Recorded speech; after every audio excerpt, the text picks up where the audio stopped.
now to a growing problem facing high schools and universities around the world, an artificial intelligence software called ChatGPT. Students are using it to cheat on tests and even write essays. The funny thing is, ChatGPT's maker OpenAI actually has a plagiarism detector, but it claims that one is only about 26% accurate. About a University of North Georgia student now on academic probation after she used Grammarly on her paper. Now we're hearing from leaders at Grammarly who say this is all due to faulty AI detection software. Grammarly was not the problem. It's just the faulty AI detectors that are causing issues. Professors should incorporate at least one AI tool into the course, and they should encourage their students to use that tool openly and transparently. They should lean into it because the students are going to do it anyway. Just like, your kid's going to have sex. It's the reason why we teach sex education, right? I mean, it's going to happen. So don't try to ignore it. Don't try to pretend it's not there. Give them the tools, work in the tools together. Don't make it separate. Don't make it taboo either. That's a horrible thing. So anything you make taboo, people are going to want to use, right? Don't view it as cheating. Be open about it. It's the professors that are like stodgy, old, don't do this, whatever. That's where the problems are. That's where the friction is.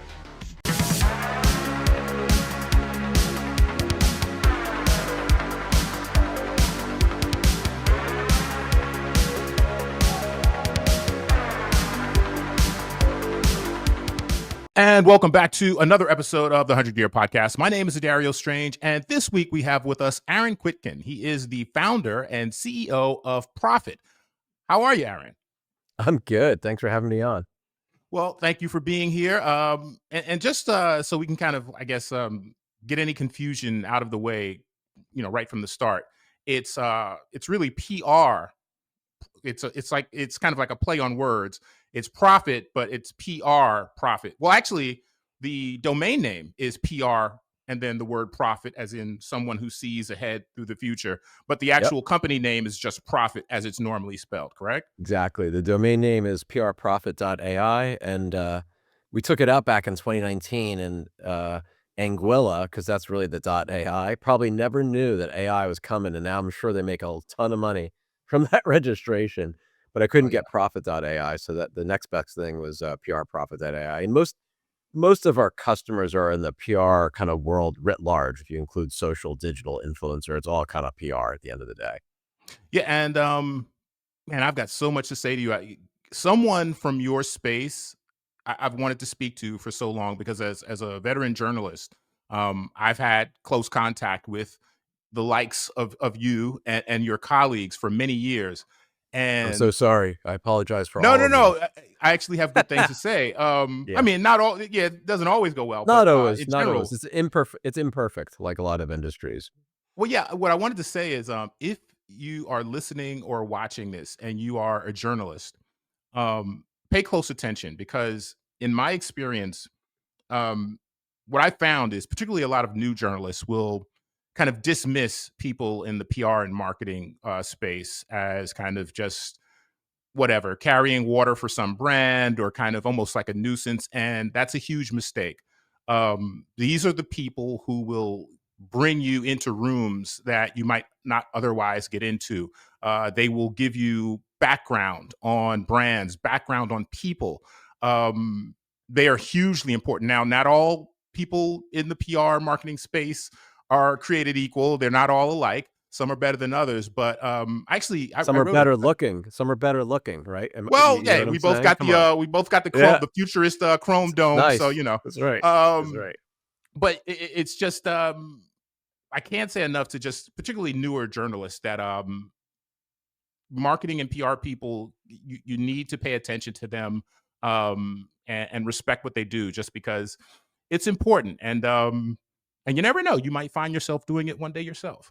So, have some empathy and understanding for what their mission is, because it's really difficult. So, with all that said, now that I've kind of log rolled for all of my PR marketing friends out there, so give us a sense of what profit actually is. I know what it is, but in your own words, tell us what it is.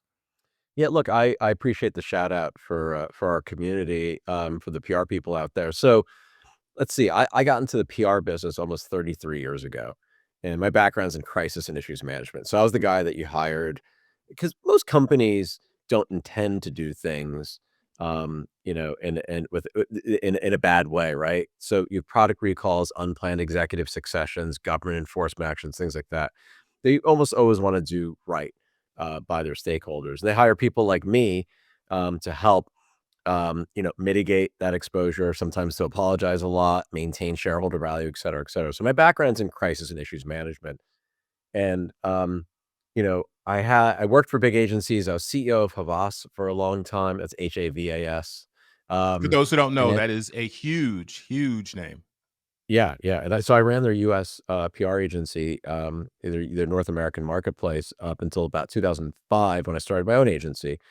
Did that up until really 2021, and it was bought by a company called MDC Partners, which then became Stagwell. And Stagwell was founded by Mark Penn, a very famous pollster, political strategist, was in the Clinton White House for 2 terms, invented or reinvented the term soccer mom for Bill Clinton, ran Hillary's first campaign. Um, he was CEO of Burson, chief strategy officer of Microsoft. And when he came in, I was ready to kind of call it quits or move on to something else because I already built, scaled an agency, very happy, but I needed to move on. He's like, you know what, hang out for a bit. I've got some ideas. We're really gonna transform agencies with really seeing the world through a more digital lens. And I think that Stagwell, can have this mantra of transforming marketing, but really through digital, through technology. So long story short, I always had this idea in the back of my head, going back to PR people. Our business historically has been very relationship driven, very instinct oriented. We never really use data to backstop our instinct. And I always use this example as a crisis guy. I would argue with a general counsel or an in-house counsel of a brand over a standby statement or a response statement around a particular matter. And then the general counsel, his lawyers would be like, well, let me give you some edits. And I'm like, are those legal edits or are those like comms edits? And they're like, well, they're not legal edits. I'm like, well, shut the fuck up. I don't want to say that, but I'm like, and some of my best friends, my family members are lawyers, but I'm like, I had nothing. Seriously, I had nothing to go back to them, no data to say, actually, if you position the statement this way, you're going to accelerate media coverage. If you position it my way, you might mitigate, you might even kill the story. You might even convince the reporter or the journalist that this is a nothing burger. There's nothing here. And otherwise, we just have to reply. We only relied on our experience, our expertise. Similarly, when you're pitching, you talked about this earlier, right? Sometimes, yeah, nobody wants to be a shill for a brand on the journalist side. But when you're pitching a story, I have no idea who's going to be interested in that story. And a lot of PR people wrongly will just download media lists, blindly email, spam the shit out of journalists and expect a response. And it's not going to happen. If anything, we're getting deleted out of those inboxes. So way back in 2019, before ChatGPT, and we're then playing with predictive text. It wasn't even called ChatGPT, it was GPT-1. I was thinking more about cognitive or predictive AI, not generative yet. And I was looking at movie studios and book publishers, and I saw that they were running prospective scripts through AI, through machine learning, through natural language processing, and they're matching that script against past scripts to predict future commercial success for books and for movies. Now, wait a And minute. I'm like, This is 2019? 2019, Wow. Okay. pre-COVID even, pre-COVID. Okay. And I was 49, I remember, because I was like coming up on the big 50. And I'm like, if they could do that, why can't I look back at past media coverage and start with Boolean search, then move to something called vectoring, which is like, really kind of triangulating. So the words actually have meaning, there's context to it, to determine if I look back at past media coverage, why can't I take my pitch, put it against past media coverage to predict future media interest and sentiment? I should be able to do that. And that's where Profit was born. And I codenamed it Taylor. I don't know if you ever watched Billions, but there's this Oh, yeah. algorithm. You remember Taylor, the algorithm? They are like this brilliant, kind of clairvoyant, like Well, she was the quant talent. analyst, right? With Yes, the short and they would, haircut. Yeah. yeah, and they would challenge status quo. And I'm like, I want a Taylor in my agency. I can't find a Taylor. I have to build a Taylor. Right, So we right. called it Taylor. And basically, you upload your pitch, and then we're going to tell you who's going to be most likely interested in your pitch. And we did it in reverse. We're not like, offshoring, trying to build a journalist database, because it's very dynamic, right? Instead, we're ingesting 8 million articles a day, pretty much, putting them in the cloud in an S3 bucket on AWS. And then we're basically mapping that pitch against everything there. and then determining who's going to be interested. And then we added generative. So the first was, how do I know who's going to be interested in my pitch? The second is, how do I make my pitch more interesting? That's the generative stuff. And I've long said generative AI is kind of bullshit. It's a false flag. It's nice. It's a first draft, but it's not supposed to be perfect because it's not human. That's not where the real power of AI is for comms and for PR. The real power is how to figure out which stakeholder to engage with, whether it's a journalist. We also have an influencer platform for discovery and engagement called influencermarketing.ai. We work with lots of brands on that. And then media intelligence. How do I know what the next threat is or the next opportunity is, right? How do I see around that corner? How do I be prophetic to either lean into a conversation or prepare for a threat that I hadn't thought of before? And that's the media intelligence solutions that we have. And we went from an idea and a startup, and we built these platforms, and then we acquired a couple of platforms, one in Tel Aviv, influencer platform, to meld into ours back in July, and then one in December called Unicepta out of Germany. And we went from an idea to now we have 600 people across, 4 continents and 9 cities, working with huge brands, Airbus. We are the main media monitoring intelligence analytics solution for the European Commission, for NATO. Work with P&G. I mean, we work with some great brands and organizations, and we kind of want to be their eyes and ears. And ultimately, at the end of the day, I'm trying to really meld together this art and science. Like, I love our tradecraft. I'm a PR guy. I'm a comms guy. I don't like to say I'm a storyteller. I hate when people say that.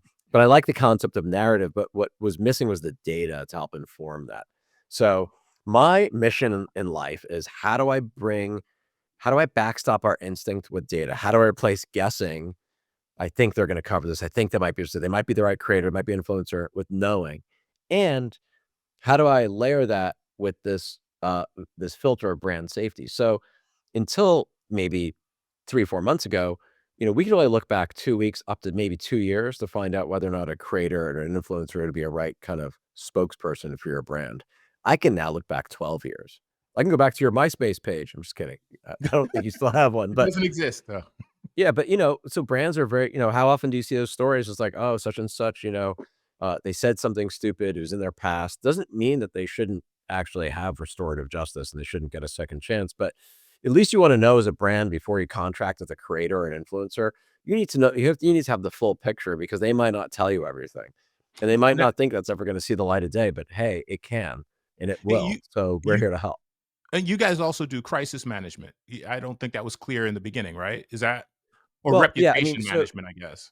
yeah, and it's more so providing the right data in the environment. So we'll work with. So it's funny. So I used to be the guy that had an agency, and I would counsel brands, CEOs on different issues and crises. Now I'm the guy that has a team and a platform to give you all of the data, right up to the point where you have to decide how to action on that data. I'm just going to give you the data. I'm going to tell you similar situations, what's happened in the past, or your competitive situations, what the threats are. Then you have to make that, and the different paths you can take, but you have to make the decision of how to action against it. So we go right up to that line of what maybe an agency or an in-house comms person would actually do. Well, speak to me about the art and science dynamic you mentioned earlier. Meaning, let's say you are in kind of a reputation management scenario, and you've presented them with the data. Are you saying you don't add your own bit of art in terms of your own experience, and or is that already shaping the data presentation? Like, where does your human hand come in that scenario? It's a great question. So I like a couple terms here. One is human-led, AI-fed. So we are consultants, engineers, and analysts. So we are not an agency where we're going to tell them, here's how you should phrase this. We're going to say, you've tested this message on our platform in the 4 different ways you've tested it. Think about ABC testing, right? Here's what the result could be. You might increase media coverage. You might decrease media coverage. You might be able to manage, not even in a crisis. Every brand thinks they're more interesting than they really are.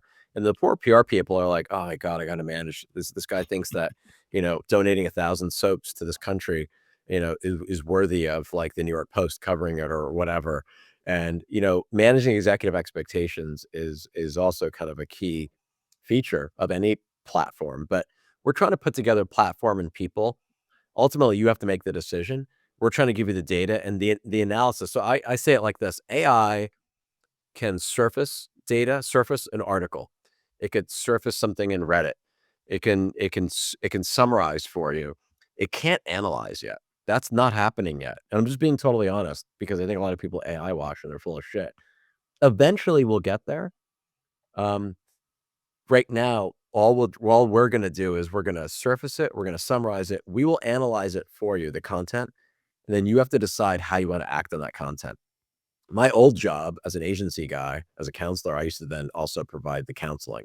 That we leave to the agencies that are customers of ours or the brands directly, or together brands and agencies, if that makes Well, sense.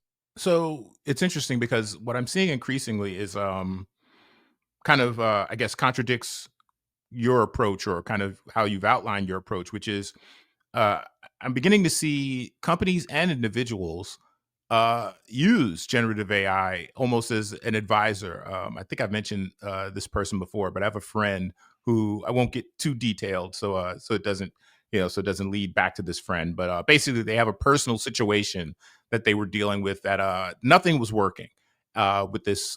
It was an interpersonal situation, and nothing was working. With everything they said, kind of didn't work out.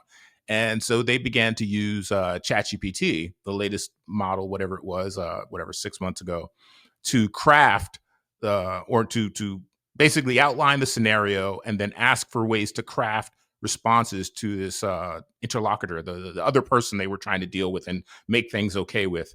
And it worked. Now, one could say if he had just worked a bit harder, or this person had just worked a bit harder, maybe they could have come up with their own responses and advice or whatever. But for whatever reason, it worked for this person. And since then, I've kept my eye out for other instances of this, and I've seen it over and over again. I mean, how are you?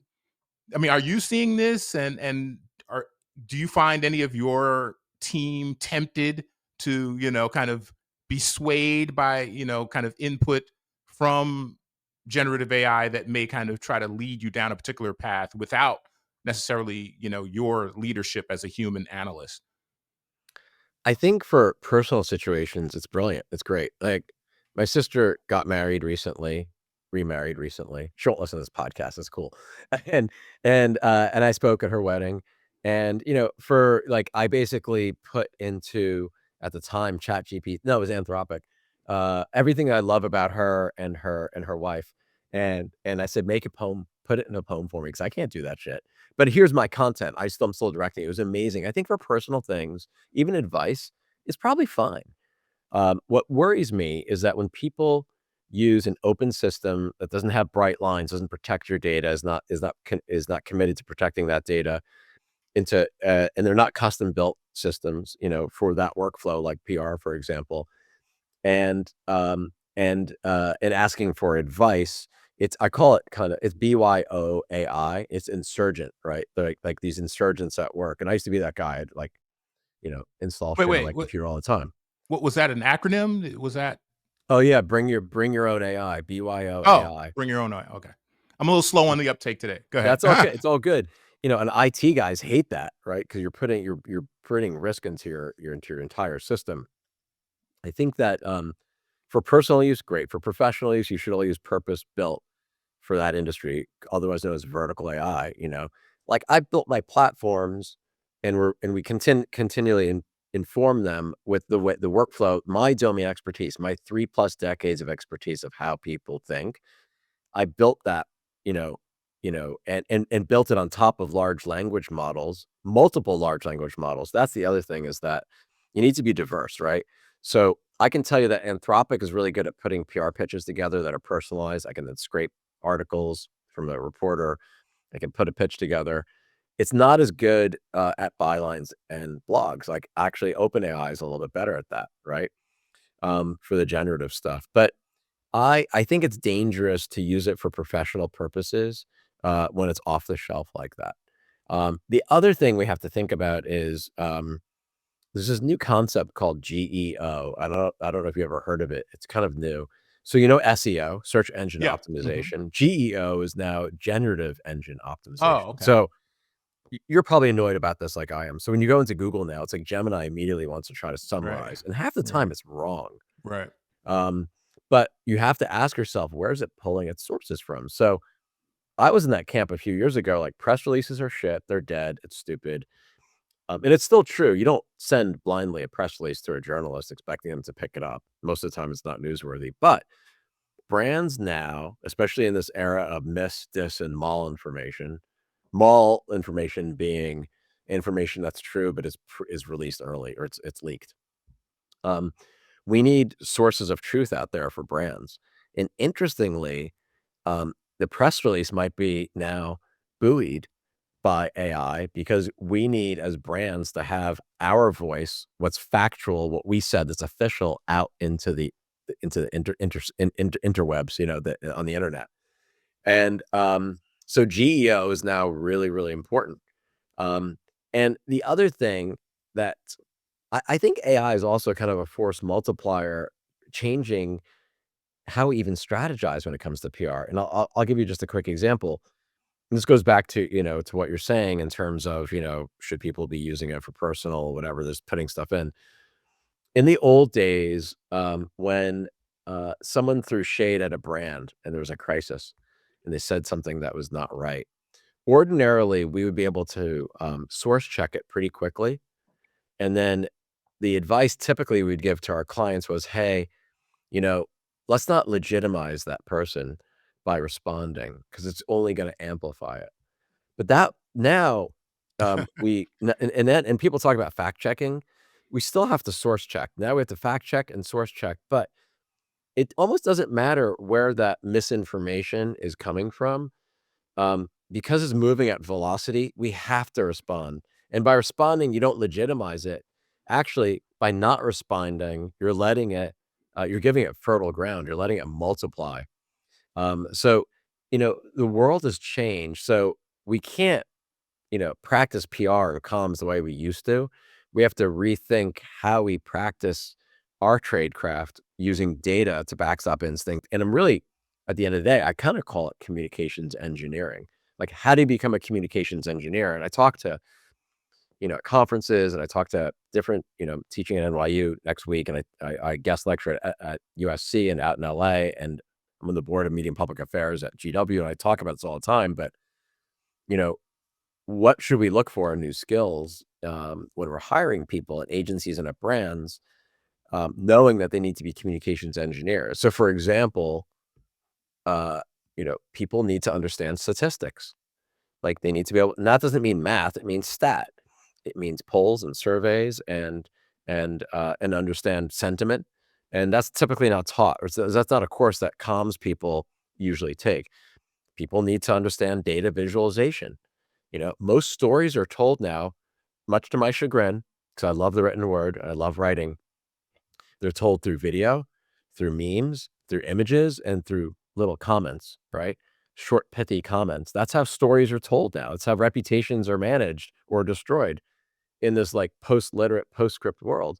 So when we're now hiring people, we need to think about communications engineering. How do we use data to drive everything we do, whether it's before a campaign or afterwards, to understand the attribution and how it performed. I recently took a college statistics course specifically for the reasons you just outlined. Because when I worked at Quartz, uh, that's actually what we did a lot, was presented data in infographics, and we actually had to learn how to every new person would have to use this tool to learn how to input data and build their own original charts. And this was something that I think everyone should do, all journalists should do, but it's something that I hadn't really done before. And it was absolutely, I loved it. It was so fun. And I got so into it. That's what eventually led to me kind of getting into statistics. And there is statistics was a bit more math heavy than I anticipated. So there is a bit of math involved, but frankly, it's worth it. Once you begin to understand the nuance of statistics, and then you circle back, and kind of look at the way people present data, you begin to understand how data can be massaged, and how rigorous this or that study is or isn't. You said that you use various language models. I'm curious, are you have did Profit kind of pull together various um tools and craft its own, or did it roll its own AI model? Like what technologically, what actually happened behind the scenes? You have to think of it kind of like a party. And I'm sure a lot of your listeners understand what APIs are, right? The pipes that you connect between your platform and data, right? So like Meta gives you an API. X, formerly known as Twitter, has an API. Um, so basically, originally when we put Prophet together, no one talked about large language models. That was not anybody's vernacular because we weren't even looking at that. We weren't looking at generative. All I was trying to do is access stories globally, news articles, from high authority outlets, and then eventually also like, Substack and blogs and Medium and stuff like that. So at first, the technology was first, where do I find my data? Because it's really, really important to have clean, high fidelity data. And then, working with LexisNexis as an example, right? So that way I'm not violating any copyrights. It's clean, it's licensed, all that, right? So you first find the data. Second, find really smart data scientists who can then put together algorithms that can extract and train that data. And what I mean by that is they're putting together an algorithm that matches the pitch, a PR person's pitch, against those articles, and they're matching words together. So if it's a pitch on crypto, they're looking for crypto, but it could be very specific. It could be crypto regulation in the EU, specifically in Germany, right? So it's trying to triangulate all those things, and it's a concept called vectoring, which at first we had to use Boolean search, which is what the web is based on, and then vectoring came out. And a lot of what we're doing is quote unquote publicly available or licensable. Some of these algorithms, it's based on the same theory that when you log into Netflix or Amazon Prime, they're like, hey, you watch this, you might be interested in that. It's very similar, even on Amazon, right? So that I'm not saying it wasn't hard. It was hard, but that's where we started. And then the third leg to that stool of building a platform. So you've got data, you've got algorithms or data science, and then you've got user interface, user experience. The user experience is what we call user stories. That's the workflow. That's my brain, for better, for worse, probably for worse, how I operated for the last 3 decades as a PR person. How do I navigate? How do I move around? There's like 150 different options of ways you can click on different filters and different regions, what have you, right? And then the user interface is the design of it. And if you have all those things working in unison, you have magic. You have a great platform. So Then, yeah, go ahead. Sorry. Well, you frame it as a software as a service play. So I guess my question is to get more specific. Let's say you are working with, if you're already working with this company, I'm sorry, I'm just going to throw a name out, Procter and Yeah. Gamble. You may have even mentioned it earlier, Hmm. Sure. and they're using Profit for their comms work, with their comms team. Uh, does that mean that you basically just provide, meaning the team at Profit, that you give them the platform, maybe train them on how to utilize it, and then basically just act as support and they just use that platform? Or is there kind of like an ongoing kind of human interface with Profit and the client? So it depends on what people are looking for. So there's basically 3 things we provide, or 3 main capabilities. The first is AI-powered media relations, which is what I just described. In that instance, I would say it's 95% DIY. The user goes in, we train them, we onboard them, um, we help them troubleshoot if they're stuck. Like, that's called a customer service person. That's a pure SaaS model. That can happen with agency clients that we have. It can happen directly with brands or brands and agencies working together. It's very light touch. The second version is it's the same idea. How do you surface the right stakeholder? In this case, it's the influencer or creator. And that's through our other product, influencermarketing.ai.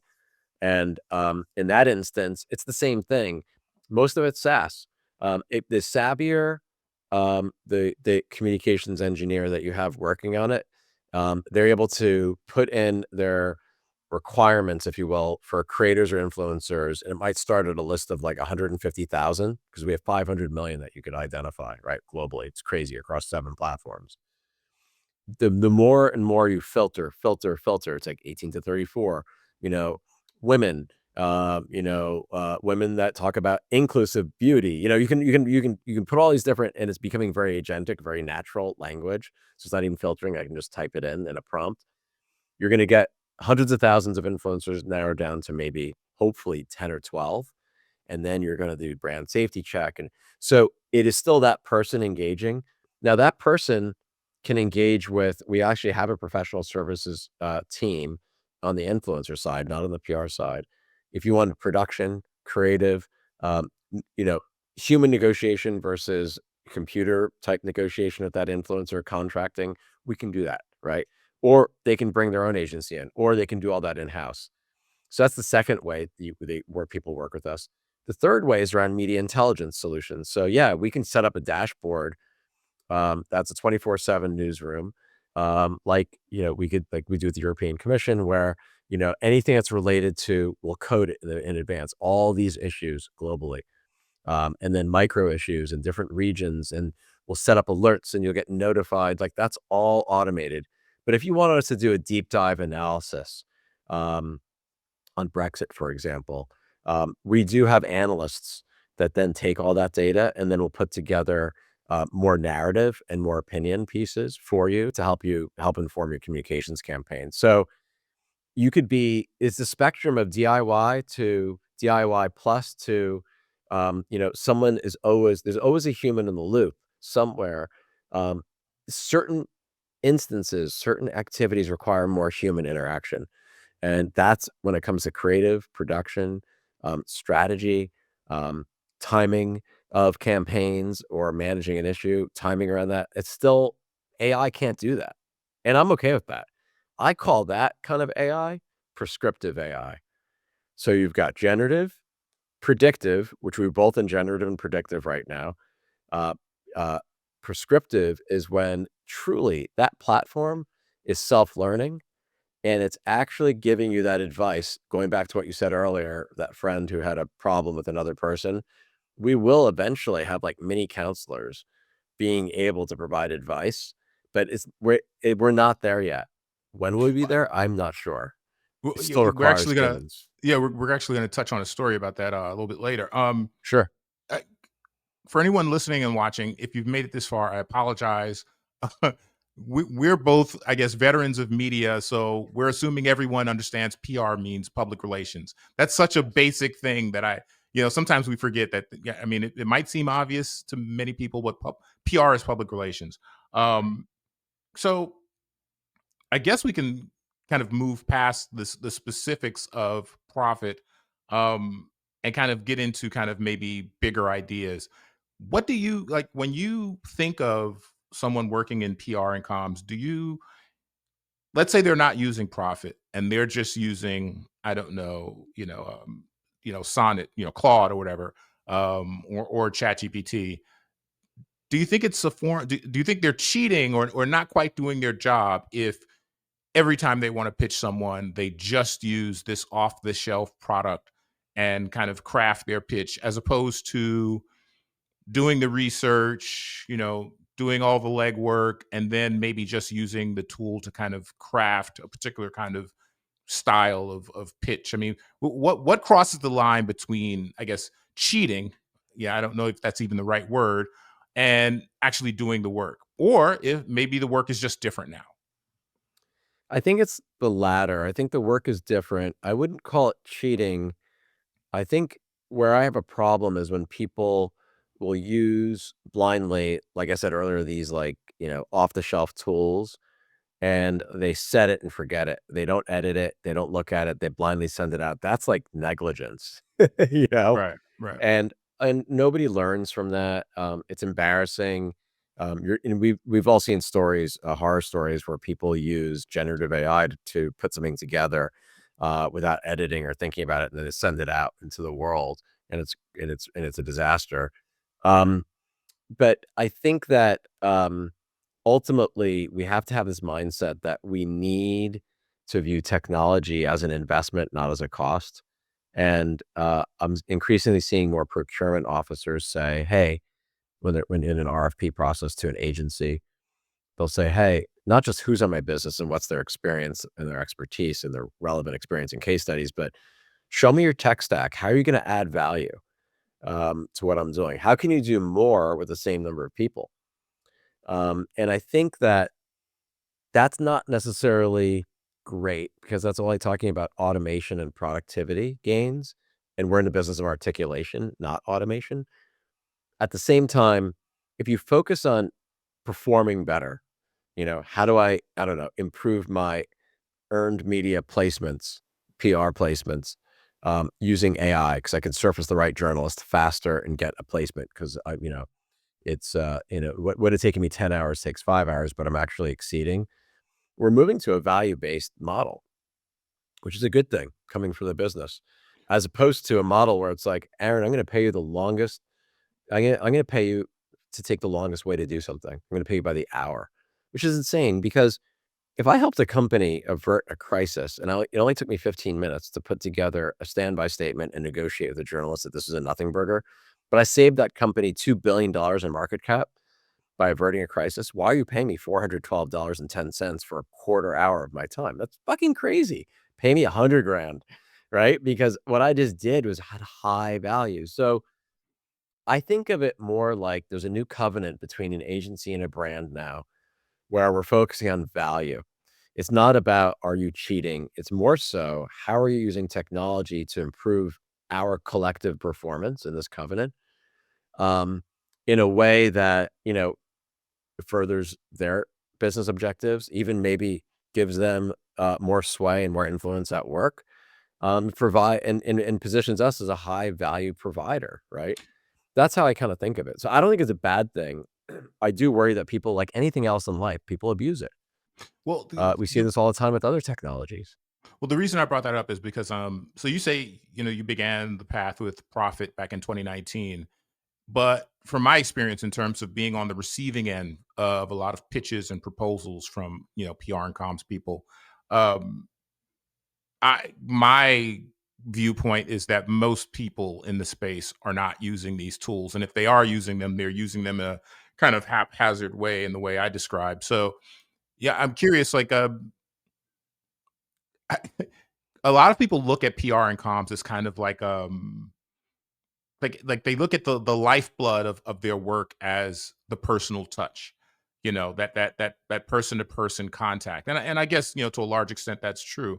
But I mean, have you 100%. noticed? I mean, you're kind of at the upper echelon of the space, but I mean, have you? I'm sure you kind of examine what's happening, kind of in the mid tier and lower tier of the space. Have you noticed that at least some of the more established people in the space, not the newer people, but the more established people are kind of missing the boat and maybe not being as quick to adopt the new tools, or are you seeing them adopt the tools quickly? This is the first year I'm seeing adoption on the rise, which is great. You mean I've 2025 or 24? 25. Okay. And this is like my 6th year in this specific area of the business, and I describe my 6 years as chewing glass. Because it requires culture change at agencies and at brands. I advise agencies never to build their own shit. It's so capital intensive, and it's not like you set it and forget it. They don't know what, penetration tests are and smoke tests and grooming data and, updates. You're constantly updating it. You're constantly having to like pay attention. It's not the way agencies are built, and it also would erode their high EBITDA expectations, especially if they're owned by a holdco. So I'm starting to see more of it where I see large agencies are basically white labeling stuff that we do, which is fine. I'm okay with that. And then as typical agencies, have you heard the expression, if a British person says something, divide by 3, and if a British person says something, multiply by 3. If an Yeah. American says something, divide by 3. It's how I feel about agencies, and I say this as a recovered agency guy.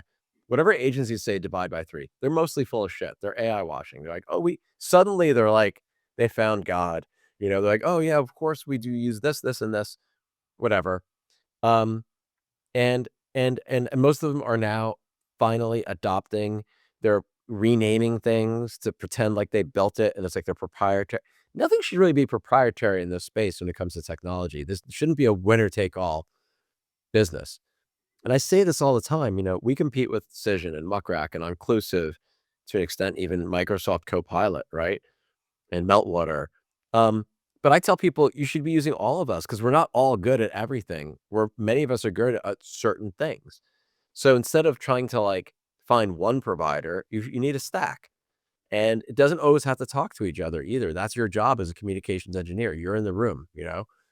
So I do see it advancing and accelerating. These agencies that are trying to hire their own software engineers, back end, front end developers, and data scientists, they're going to fire all of them pretty soon, I'm sure. And they should just have people who are running data and analytics divisions as a shared service, working with technology providers to put those stacks together. Yeah, Mid-size agencies are probably my sweet spot because it gives them edge over the big agencies.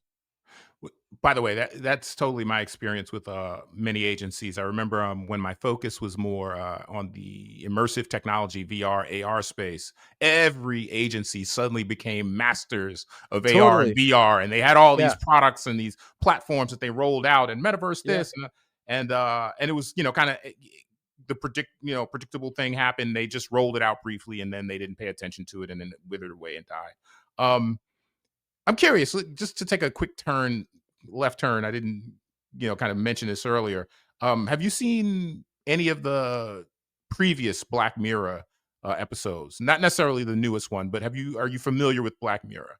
I love Black Mirror. I mean, I'm a man of a certain age, so I don't know if it depends which one will jog my memory, but give it a shot. I Well, love Black Mirror. I just take you down that road more so because Charlie Booker, I think I'm saying the name correctly. His skill is framing fascinating new technologies in a way that kind of shows us the potential dark side.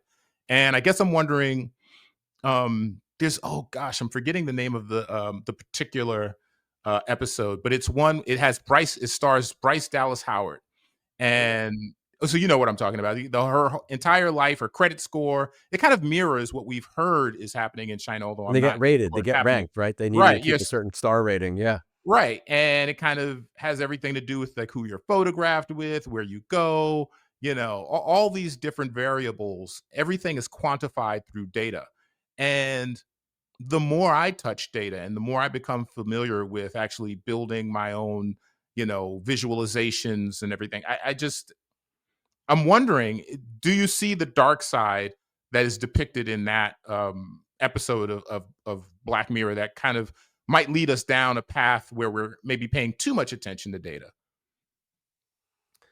You know, I see that. I don't see it as it relates to the professional world yet, but if you look at it just through the lens of social media, and this is a very, very controversial topic. I don't think it was a good idea. I believe very strongly that Facebook made a mistake by removing content moderation Mm. and moving towards a kind of a community user type of input model. Um, I look at companies like Reddit, and sure, if you look hard enough, you'll find some dark shit anywhere. Reddit used to be a cesspool. Now Reddit only has 100 million users. So it might be that they are able to have scale and also feel small, but they have very strong community rules. I think they manage their content really well, whereas Instagram and Facebook in particular are horrible at it. Most likely ruining, if not, destroying or eliminating people's life, right? So not intentionally, of course. So I think on the personal side, we're already seeing that. Um, I don't think that I think that if we look at Europe as a beacon for things like GDPR, just as an example, and privacy, um, where it could go wrong is if we are not regulated or too loose in how we use the data in the US. I do worry that untethered, unregulated, given the opportunity and opportunists, yeah, it could go south very quickly. Yeah, I just have to hop on something you said. I noticed you very deftly did not mention a particular platform whose name has changed in the last couple of years, but I'll mention them. X, formerly Twitter. What I noticed when they went to kind of the community moderation model is, and this is what I say this over and over again to friends, is that it basically became 4chan. for at least for my taste. I once had a story, personal photos were hacked. And it required, as the reporter, it required me to basically dip my Oh, toe into the dark web. Jennifer Lawrence, Jennifer right? Lawrence, right. It was a story that required me to dip my toe into the dark web and look at 4chan. I very, studiously avoided looking at 4chan, but I had to for the story. I would have And needed a I mean, therapist after that, I think. oh man, my eyes, my brain, became scarred after that. And I just remember thinking after that story, I remember thinking, I don't like some of the moderation that used to happen on Twitter. I think some of it was heavy handed and some of it definitely had a slant, an ideological slant that I didn't like. But for me, it was better than the kind of wild west of 4chan, where you don't know what you're going to see every post. And I'm not saying X is exactly like 4chan now, but I think it's getting pretty close to the point where there's so much noise there where I kind of just check in if there's some emergency or there's, some disaster or something, because they're just, I like my brain. I like a clean, healthy brain, but yeah, And I agree. X used to be, when it was Twitter, it was actually probably over-indexed left, and Right. now in X, it's probably over-indexed right, right? Mm. It's the other extreme. Well, Um, yeah, yeah. yeah. I mean, I don't usually see it in those terms because I just think what are they called, the accelerationists, where Yeah. they kind of like think, well, just let everything figure itself out, let's just try everything. I kind of look at it more from that point of view versus someone who is trying to be a nanny state, and they're trying Really? to kind of like I guess the UK, where if you say certain thing, or the Europe in Germany. general. Yeah, Germany. that Mm, case where if you yeah. say something online you can actually go to jail. So I think a happy medium would be best. Just have to bring this up. I just saw the Yeah. first episode of the new Black Mirror, and Is there a new they season out? yeah, the new season's out. And I'm sorry, I'm going to Oh, spoil this first episode. I'm sorry, I that's have to do okay. it to you. That's right. Um, the it's a husband and wife, and the wife has some accident. It's some neurological problem, and the company steps in and says, yeah, and she's in a coma, and a company steps in and says, well, we can help her. We can bring her back to neurological health with our product, blah blah blah blah blah. But she'll be connected 24/7 to our cloud, and blah blah blah, and she'll get.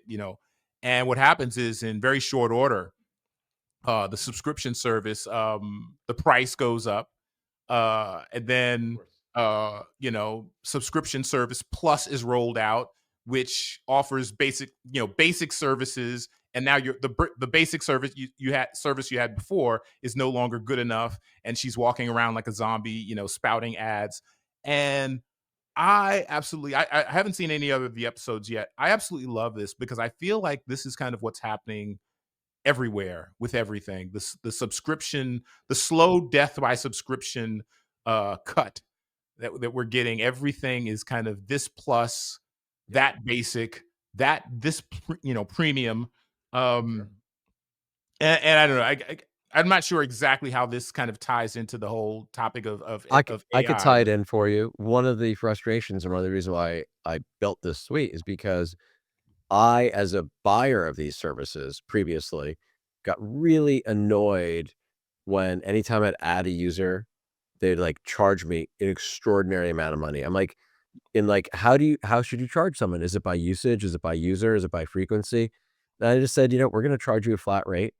We'll renegotiate every year or so based on your usage, but maybe, you're using it episodically. Maybe you only use it once, or like a gym membership. I have no idea, but I'm not, if you grow, if you double, your agency or your department inside your brand, I'm not going to charge you double.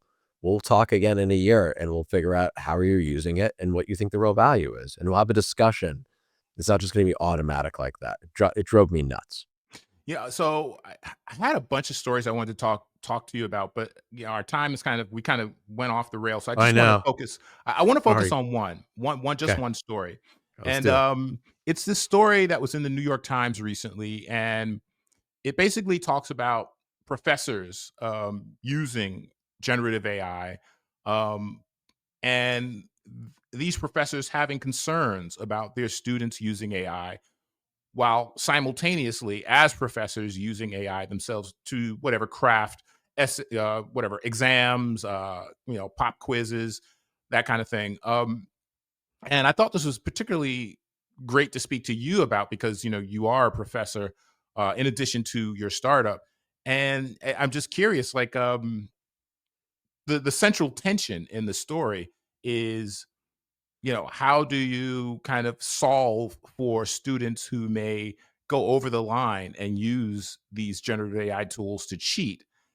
while also using the tools yourself in a, I guess, so-called academically ethical way, and then also not yourself being tempted. And I guess that's a roundabout way of saying, what is the value at this point of the university system when almost every student is equipped with AI and could potentially skate their way through a course, assisted with these tools? Yeah. Bigger question about the value of higher ed. I mean, that's a whole nother discussion. Assuming that it's still important, people still need to pursue a secondary degree. Um, uh, my feeling on this, depending on the course, is that professors should incorporate at least one AI tool into the course, and they should encourage their students to use that tool openly and transparently.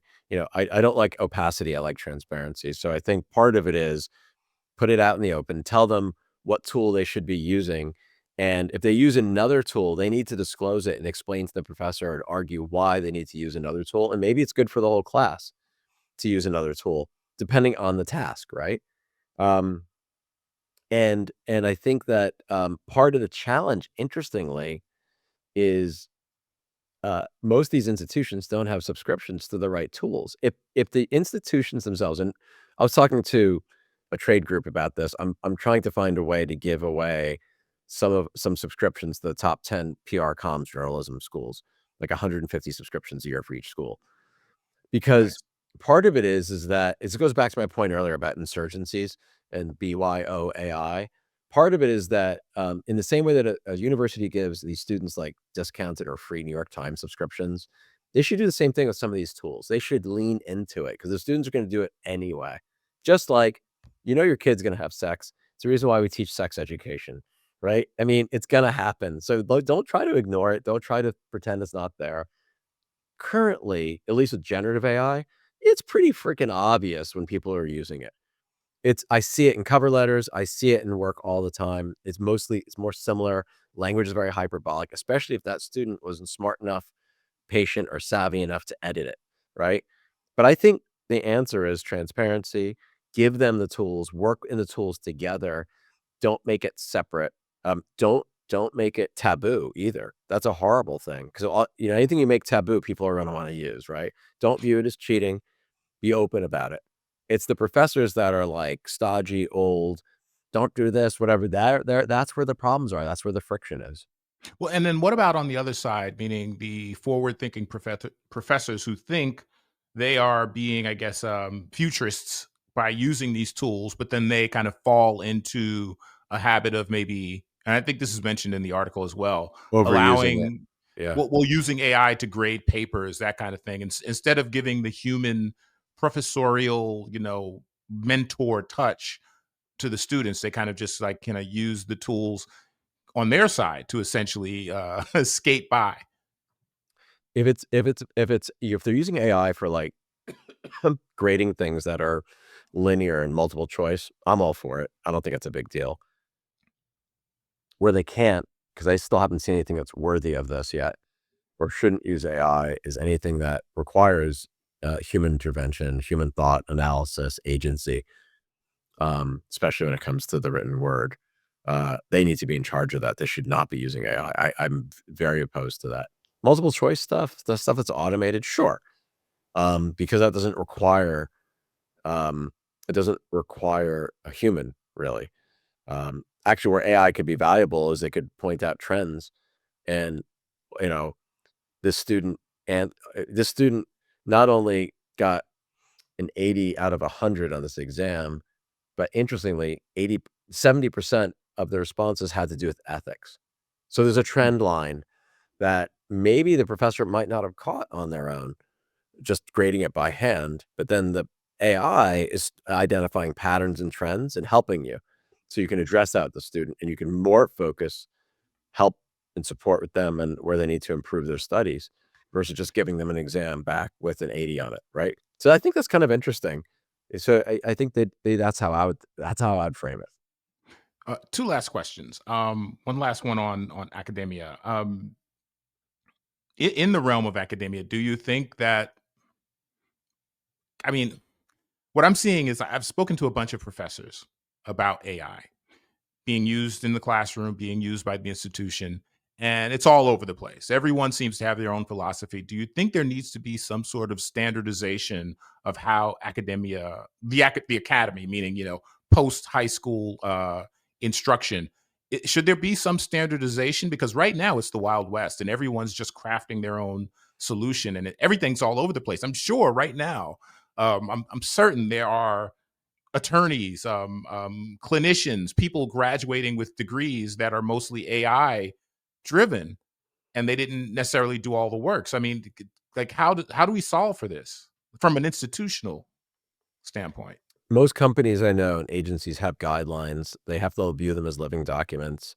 I think academia should have standards and guidelines, but they have to recognize that they're going to need to be updated monthly, which they're not accustomed to doing because this thing is moving fast. But yes, I think there should be standards. Okay. Final question, and this is maybe a little touchy. You mentioned several times that you're working with EU organizations, and I'm sure you're aware of the AI Act that was released about a year ago, which I guess from the viewpoint of some, it's kind of somewhat restrictive compared to what's happening in Silicon Valley and the U.S. in terms of asking for all of these checks and balances on models. When you engage these people in Europe, in Western Europe, like what have you found their attitude to be toward AI? Can you give me some sort of forecast based on how they treat it, via the AI Act and the attitudes, the more I would say, technologically conservative attitudes in Western Europe versus here? Like, what do you see moving forward in Western Europe for AI?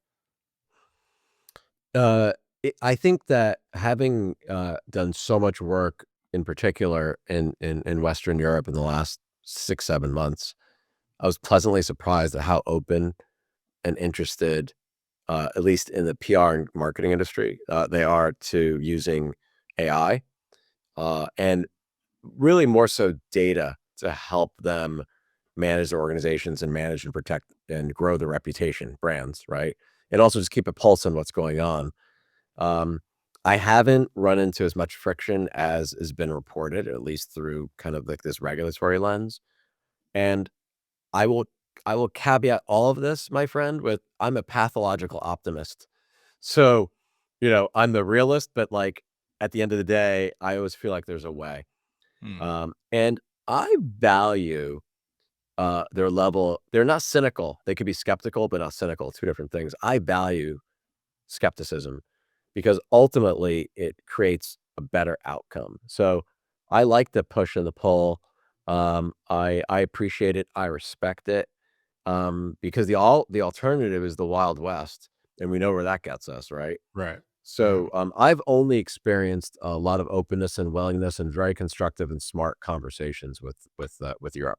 What notes could, again, not necessarily getting into politics, but just from a ideological, organizational, corporate standpoint, are there any notes that the US might be able to take from the Western European countries in the way of what you just said? I'll use the classic first responder note, which is uh, slow is smooth, smooth is fast, right? So, be deliberate, be thoughtful, don't go too quickly, and ultimately that is where you'll get your speed, right? And that's Awesome. that's that's the biggest note for me.